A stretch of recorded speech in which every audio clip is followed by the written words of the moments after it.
All right. So, welcome to your last day of the music theory core. It's also my last day teaching here. So, I haven't quite wrapped my head around that yet, but it's a last day of something important for everybody.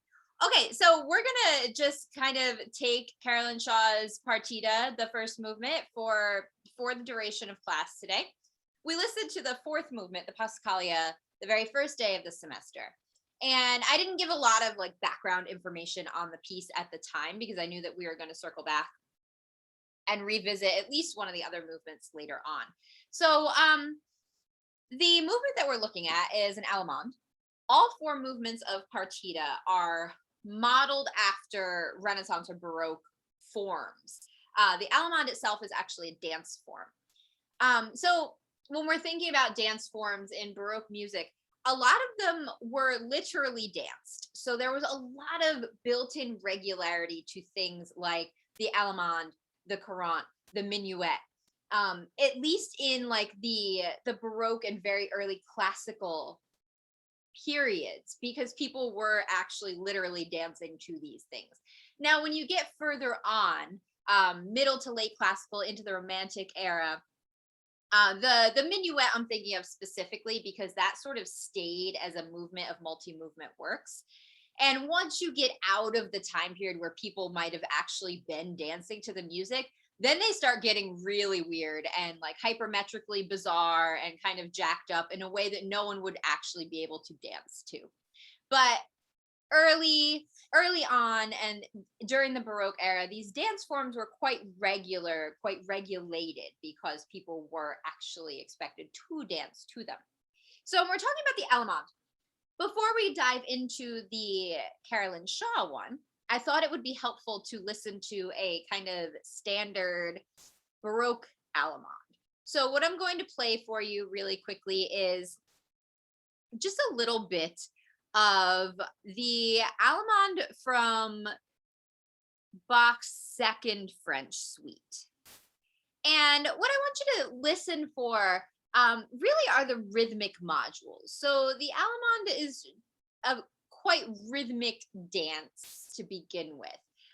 Not so much in the dance steps, but the actual music. So you're going to hear like little rhythmic modules that kind of just spin over and over in this example. So I'll play for you once.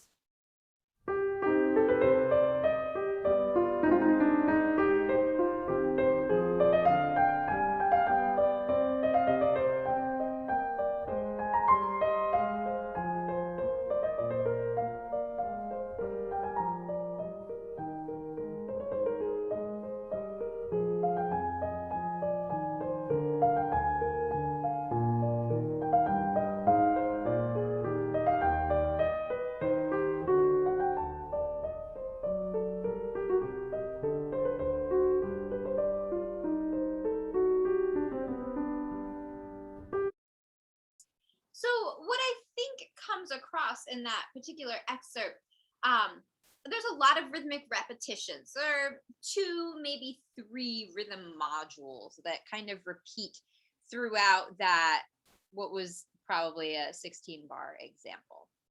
Now, moving into the Allemande that we're going to listen to today, you can see just from the very first system that the movement opens up with this little rhythmic module.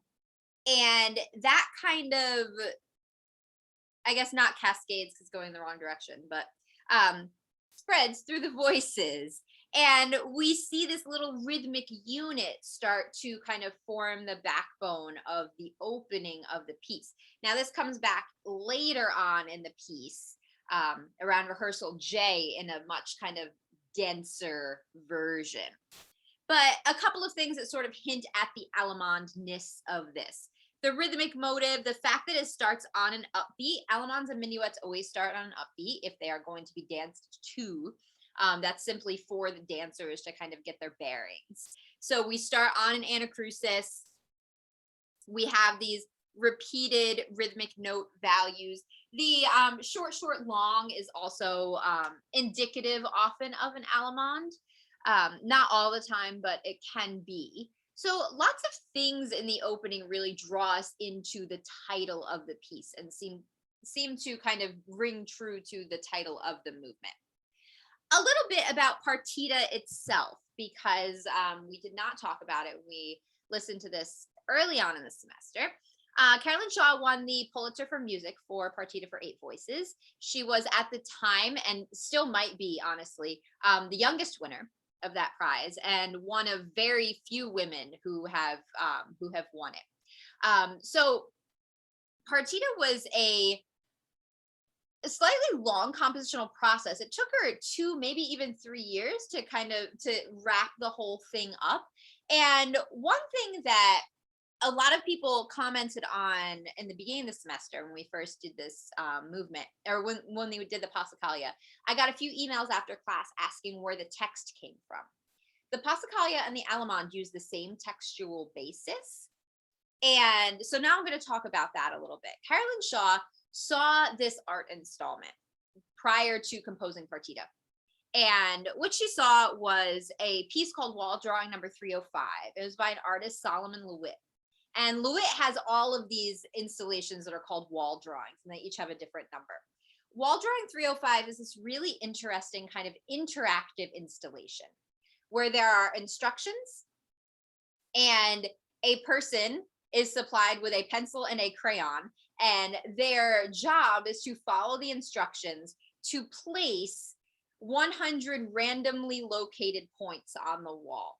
But your location of each of the points is given to you in the instructions.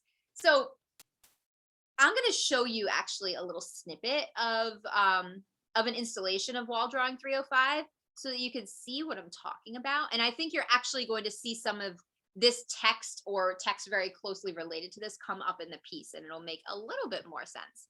So I'm going to share my browser with you real quick. So what you're seeing up on your screen now is actually part of Wall Drawing 305. And so if you look at the X that has the number 10 next to it, the text underneath it is kind of describing how the artist finds where to locate point 10. The 10th point is located equidistant from the 9th point, the 3rd point, and the midpoint of the top side being the top side of the wall. So every point comes with its own little instructions. The black crayon is to make X's where the points are supposed to be. And then there are lines and arcs and dotted lines kind of connecting each of the points. So it's a very interactive, kind of unique, cool art installation.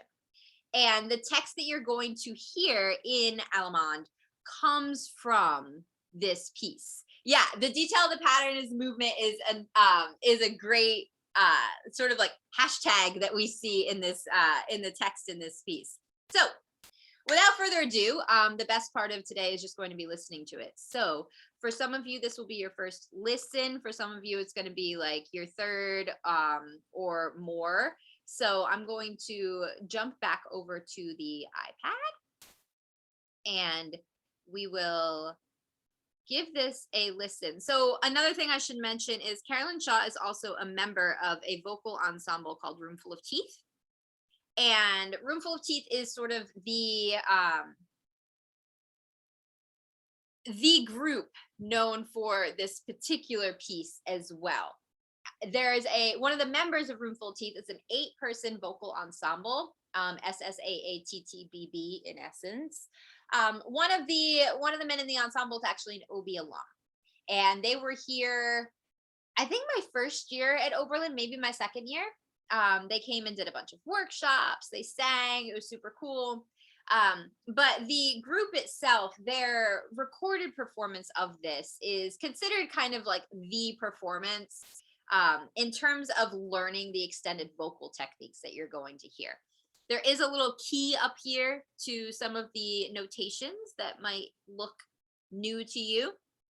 You're going to, especially in this movement, see a lot of this, a little bit of this, a tiny, tiny bit of this. The courant movement has this stuff all over. But today's movement, you're going to see mostly this, and like I said, tiny bit of this guy. So let's go ahead and listen. And when we finish up this listen, I'm just going to gather kind of initial thoughts and reactions from you, and we're just going to kind of see where it takes us for the next 40 minutes or so. So this is a live performance of Roomful of Teeth from 2015-ish, maybe. It's the first one on YouTube, so I'm assuming that a lot of you actually listened to this one. So here we go. To the side. And around. Through the middle. To the side. To the side. To the side. And around. Through the middle. To the side. To the side. To the side. To the side. And around. And around. And around and around and around. Through the middle. To the side. 2, 3, 4, And 5, across. 6, 7, 8. Through the midpoint. 2, The line drawn from 3, the Left 4, side. And left and around and around. And around and around. And left and around and around.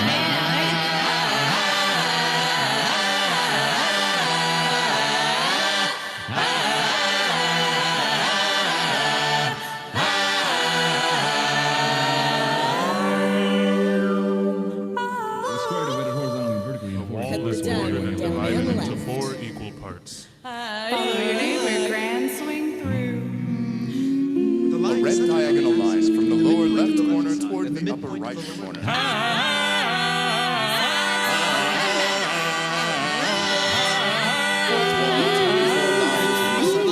12 lines from the midpoint of each of the sides.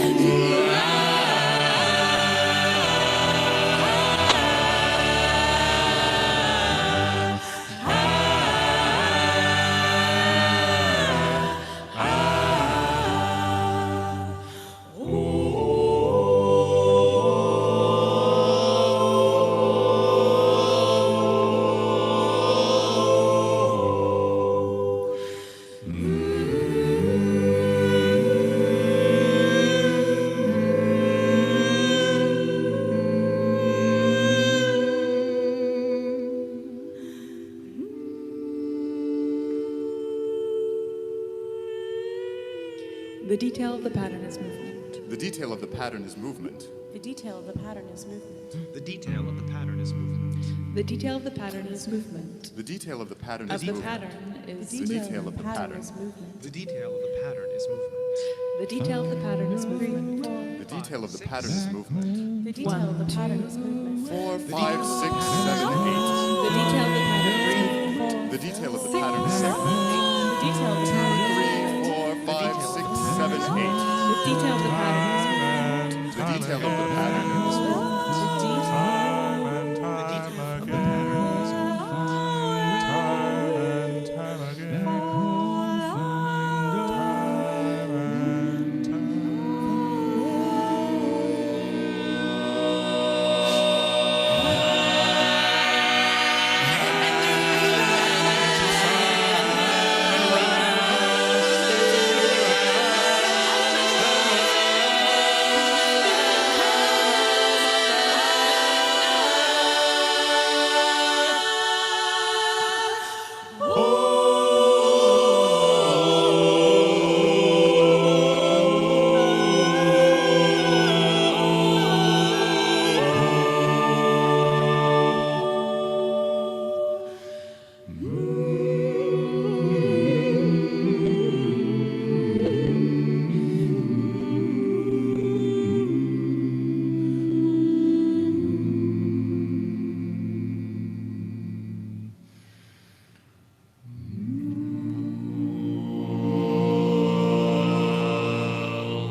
Okay. So I'm actually Miriam, I'm curious, were there any big differences? This is actually the only recording I've ever listened to is this live one. Were there any big differences from the studio album? Not any big differences. Just small. Like I noticed, I'm pretty sure in the beginning was a little bit faster. Okay. In this recording. And then just, I don't know. Are they all the same singers? Because one of the timbres sounded a little bit different, but it might just be like the particular performance. One of the things I just noticed is like Actually. there's more percussiveness just because of the mics.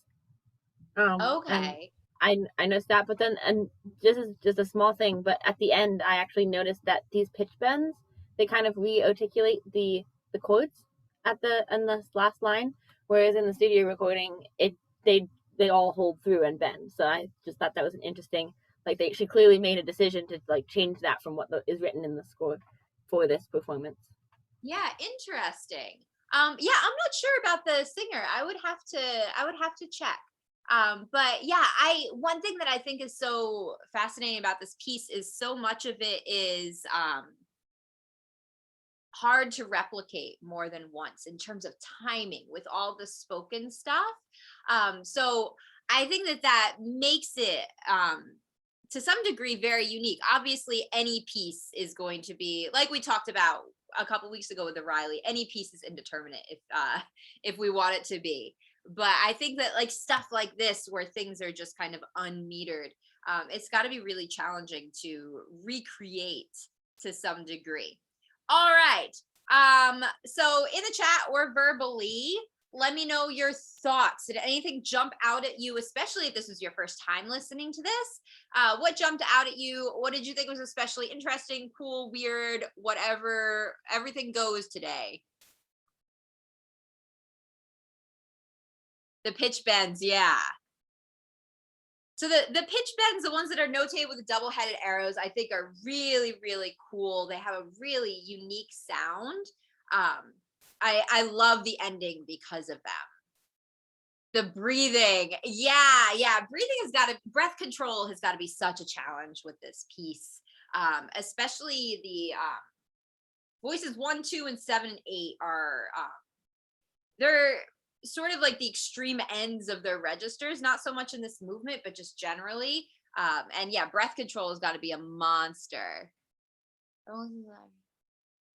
Yeah, the intonation is just like out of this world with these singers. The purity.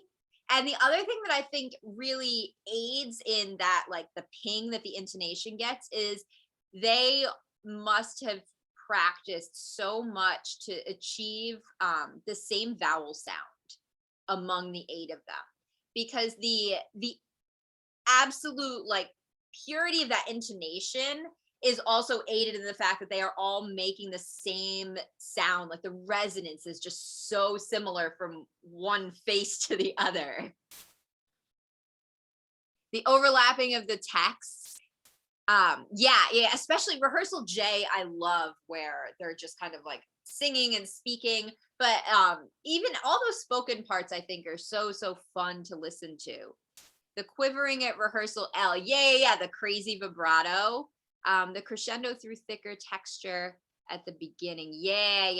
I think the opening of this movement, the first time I heard this piece, I was like dead on arrival by rehearsal B. Like by the time they got through rehearsal B, I was like, this is the coolest thing I've ever heard. And that's what it took. It took 45 seconds, not even, for me to just be absolutely hooked. And that shift from the speaking to that opening up to that really bright, pointy is the textural shift there is just brilliant. Okay, I'm going through the timbral shifts. Yeah. So again, Kaylee's talking about the timbral shifts and also the vowels again. I think that this group, and Carolyn Shaw in particular, they chose their vowel sounds for each passage really diligently.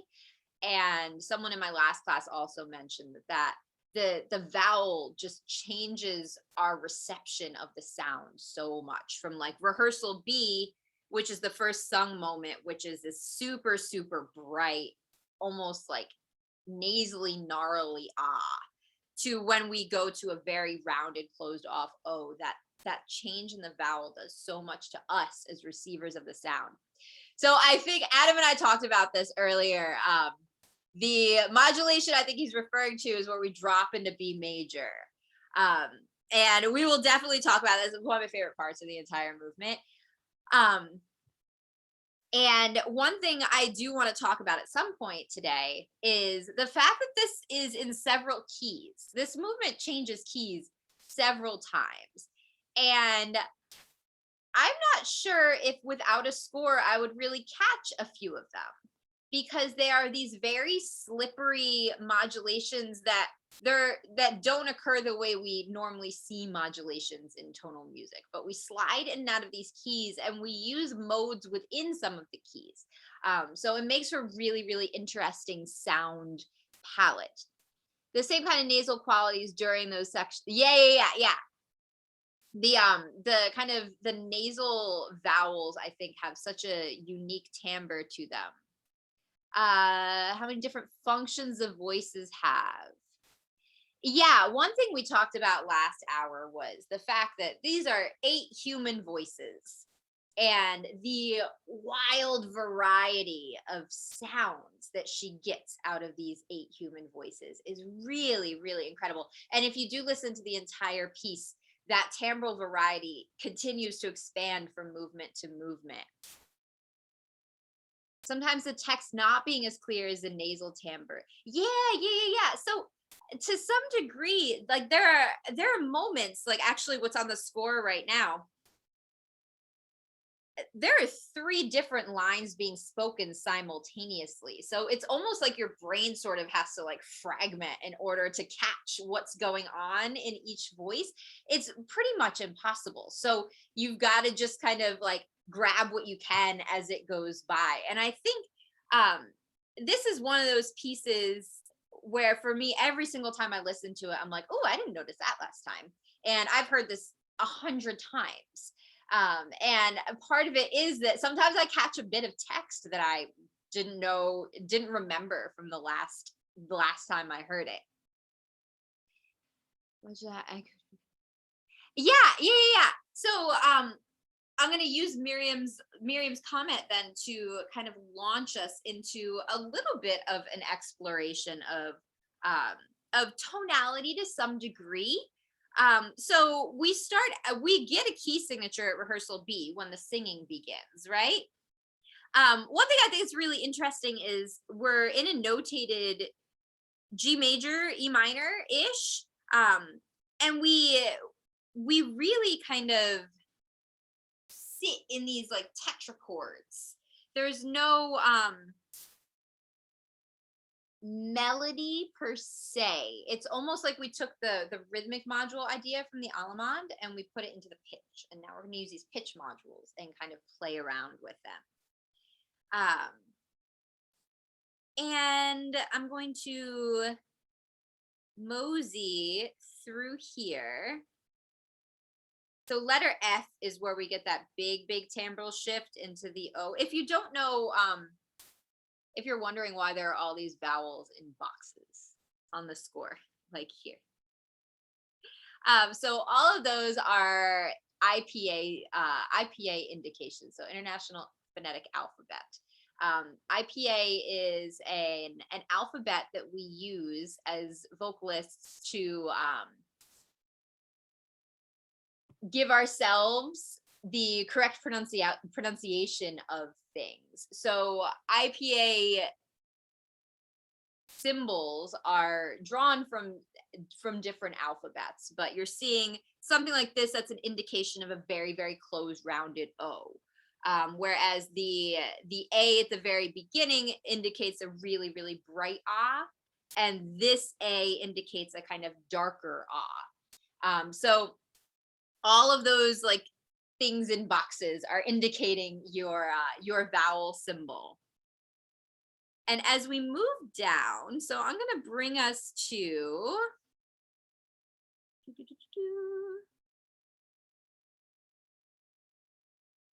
the right here. So one of the things I mentioned was kind of playing with modal inflection, which is not something I really considered with this piece the first several times I listened to it. But we do get a lot of this kind of, depending on what you hear, if you hear this as E minor or G major, this sharp fouring or sharp sixing, a lot of playing around with alterations. So we get those C sharps, and then when we jump into our 2 flat key signature, we start seeing E naturals. So we're kind of playing around with modal inflection, even when we do switch tonal centers. Does this type of notation look familiar to anyone? These sort of flying saucer note heads with no stems. Where have we seen that? Not in this class, but where do you see that type of notation in the musical world? Yeah, Adam.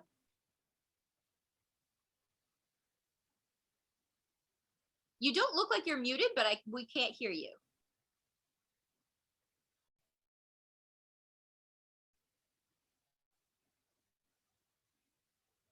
Can't hear you. In the meantime, does anyone else have any knowledge of that notation?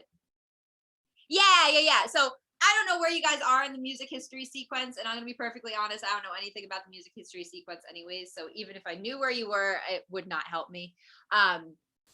These unstemmed kind of arrhythmic note heads are indicative of, you see it a lot in Gregorian chant or in chant in general.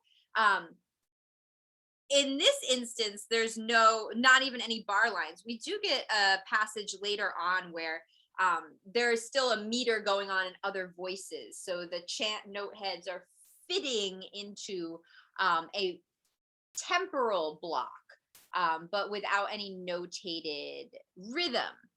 So this kind of comes from the chant tradition, and we see it a lot throughout this this movement. Now, the modulation that the modulation that Adam was talking about is this one. So we've been trading around this motive for a while, and voice 3 is on a B flat. Everyone else is hanging out on a G, and voice 3 slides up to this B natural. And when we get to rehearsal N, there just comes this like drop into B major. And it is probably, if it's not my favorite part of the piece, it's one of my favorite parts. It's just like this slide into B major. And we're going to listen to the whole movement again. And that's one of the spots I want you to really listen for. Is that moment when the lower voices come in and it's all of a sudden like, oh, we're in a new key now, or we found a new kind of tonal center of sorts. And again, we're there and we immediately start inflecting with these little alterations. Okay, other thoughts. I went on a slight tangent about tonal centers. We talked a lot about timbre. I'm going to jump back up to, I'm sorry if this makes anyone nauseous. So rehearsal J is where we kind of jump back to the Allemande rhythmic motive and the text as well. But instead of it being, we're going to pass this da-ga-da motive around the voices with nothing else. Now we're really starting to kind of layer it all and get a much thicker texture. One thing we talked about last class was the decision to speak the opening rather than sing it.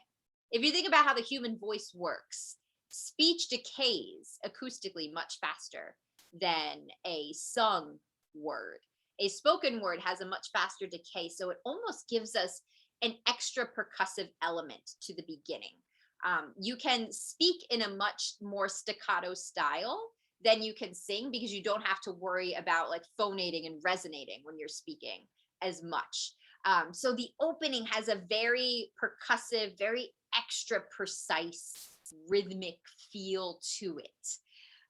And then we get here at rehearsal J, and now we've put pitch to it. So we've still got those same rhythmic elements, but we've added pitch to the mix, and we're layering those rhythmic elements in a way that is no longer decaying. So we're getting actual like verticality now, instead of that kind of like Hocket style spattering of the entrances.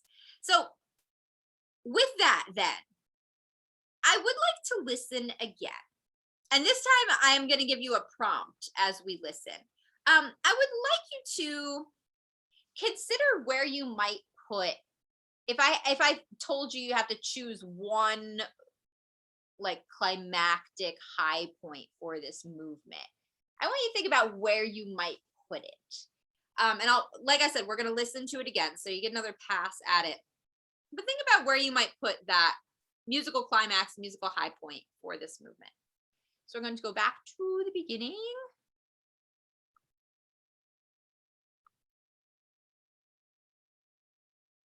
All right. To the side. To the side. To the side. And around. Through the middle. To the side. To the side. To the side. And around. Through the middle. To the side. To the side. To the side. To the side. To the side and around. And around and around and around. Through the middle. To the side. 2, 3, 4, And 5, across. 6, 7, 8. Through the midpoint. Of the line drawn from the three, left four, side. And left and around and around. And around and around. And left and around and around.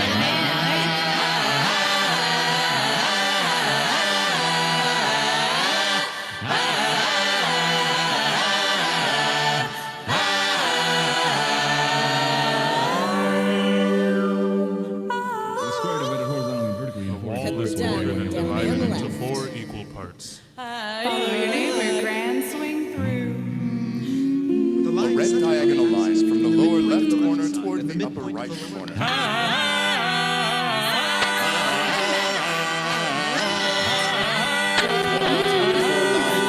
lines. 12 lines from the midpoint of each of the sides.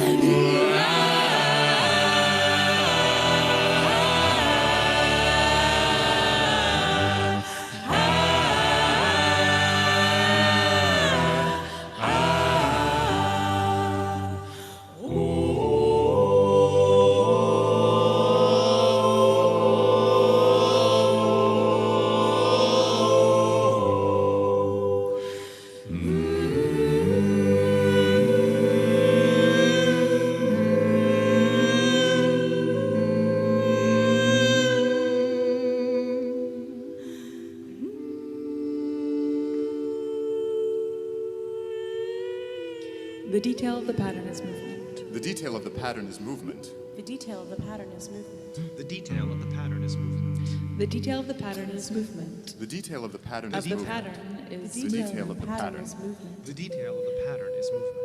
The detail of the pattern is movement.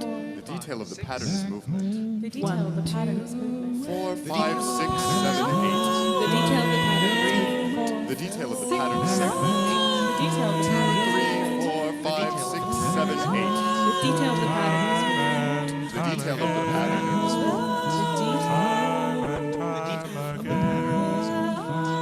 Time and time again.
Okay, so I saw some comments coming through the chat. Like space music. Someone actually mentioned that in my last class too. And someone specifically also referenced Hans Zimmer in that E major section, or key signature of E major, this stuff with the flat 3 and flat 6. Someone specifically mentioned Hans Zimmer. And also we talked about space music and extraterrestrial stuff. So with that in mind then, what do we think as far as a musical high point? Is there just one? Are there multiple? If you had to hierarchically rank them, which would be your top one? O or N I'm seeing. I'm going to start marking these. Any other votes? J and N. Okay.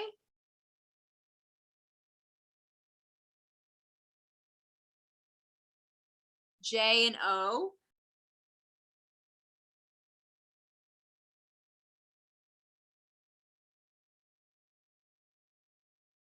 J. All right, so we have several votes for J. We got some O's and some N's. Okay, cool. So we're gonna kind of take each section and just talk about them. I don't have an answer for this, just to be perfectly clear. We're just gonna we're gonna talk about each of these passages and kind of consider them in terms of the overall arc of the piece. So J, I think, and Eliza also mentioned the vowel sound that's really prominent in this passage as well. J to me is like, we took rehearsal A, which was the opening, all of the speech, and rehearsal B, which was when they open up to that unison singing on that really bright vowel. It's like we took those two elements and stacked them on top of one another. That's what J is for me. It is a return to the Allemande rhythmic motive and a return to text. Only this time, like we mentioned earlier, it is sung instead of spoken.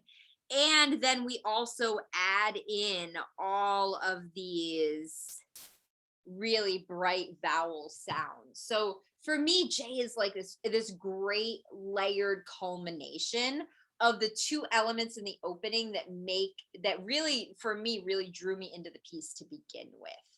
And I think that from a textural standpoint, I think for me, J is the most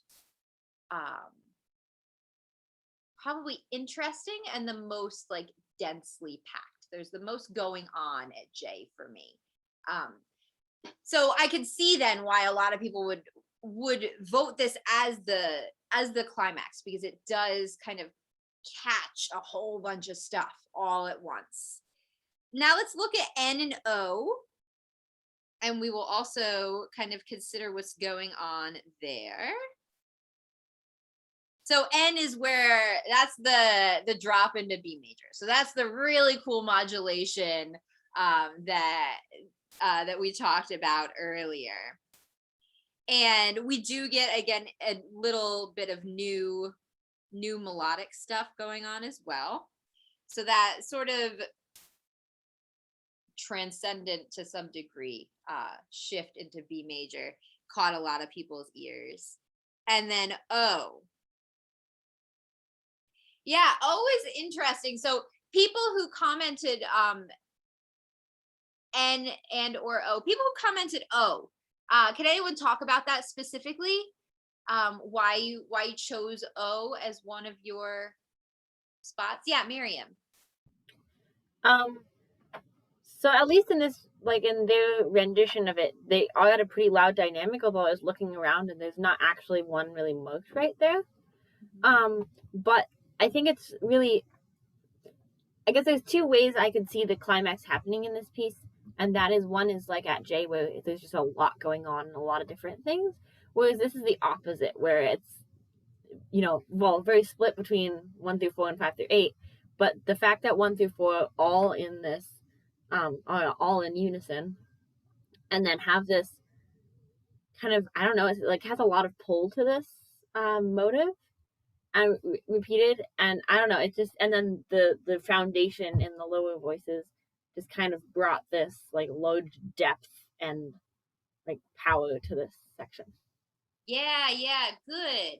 Any other O people want to chime in with their with other thoughts on this? I guess harmonically, I was thinking like it is in E minor earlier on, and so like it's sort of an arrival at E major, but also the keys like in the last few pages go like B flat, B, E, so it's like a big like cadence or something. Yeah. So we've got harmonic thoughts. We also have kind of textural ideas. Yeah, I think that this always strikes me, this moment where all four top voices are in unison. It strikes me as a very purposeful moment to really draw us in. And this melodic snippet is my favorite part, my favorite melodic bit of the entire piece. I think that this just sounds really, really, like I said, someone in my last class said it sounds like Hans Zimmer, but I love the sound that she gets from this particular little melodic snippet. And then when it kind of cascades in part down here, as we get to the end, I think that that's a really cool effect. So I think that J, N, and O are all great spots to consider as the high point of this piece. I think that regardless, even if we consider J because it's the earliest one, the sort of denouement from that point to the double bar line, I think is really artfully done in terms of J, I would say is probably the most chaotic spot. There's just the most going on. And that seems funny to say in a piece where like people are literally just speaking sort of at random, at practiced random. But J still, even though it's completely notated, still comes across to me as the most densely chaotic moment of the piece. And everything after that seems to be like a denouement to the end. That doesn't mean that N or O can't act as climaxes, because chaos doesn't equal the climax of the piece, right? There are other factors that go into play. But I really see J, everything after J, as being a gradual kind of reacclimation of order as we finally get to the end with all those cool pitch bends on the final chords. All right. There's a discussion response available for this. I guess it's due by your class time on Monday, even though we don't have class. But yeah, that's what I put in Blackboard. We're just gonna go with it. Your capstones are due whenever Blackboard says they're due. I think it's May 10th. It's whenever your final exam for this class would otherwise be. And like I said, I don't remember who's in what section and which final exam belongs to which section. So if you're the earlier final exam and you hand it in at the later time, I'm not going to know the difference anyways, because Blackboard's set to the latest one. So submit it via Blackboard or via email. By then, I will get them back to you ASAP. If you have questions about your grade or about like the grading system and all of that, please feel free to reach out. I'm happy to clarify any questions you might have. Otherwise, if you have questions about your capstone from now until then, reach out to me as well, because I'm going to stop my regular office hours. So this week was my last week of regular office hours, but if you want to meet, just shoot me an email. I'll be around. I'll be doing oral skills appointments and baking cookies. So I'll be around, happy to chat with you about capstones and things. Otherwise, you guys have been an absolute blast this semester. Thank you so much. You're troopers for going through this all hybrid stuff. So I really appreciate it. I wish we could have been in real space together, especially this class in particular. I would have loved to have this section in a classroom together. I think you guys would have been an absolute just a lot of fun. You've been a lot of fun virtually, but I think in real space it would have been even more fun. But you were wonderful regardless. Good luck with next semester. I hope that everything is back to normal by October when you come to campus. I'll be on campus in and out for the next couple of weeks. I have to clean my office out and I have like 10 pairs of shoes under my desk that the poor custodians which have been vacuuming around for a year. So I need to clean my office out. So I'll be around. If you see me on campus, say hi. Otherwise, thank you guys so much for a wonderful semester. I wish you the best of luck, and I'll be in touch with capstones. So thank you guys. Thank you so Thank much. you. Thank you. Thank you. You're welcome.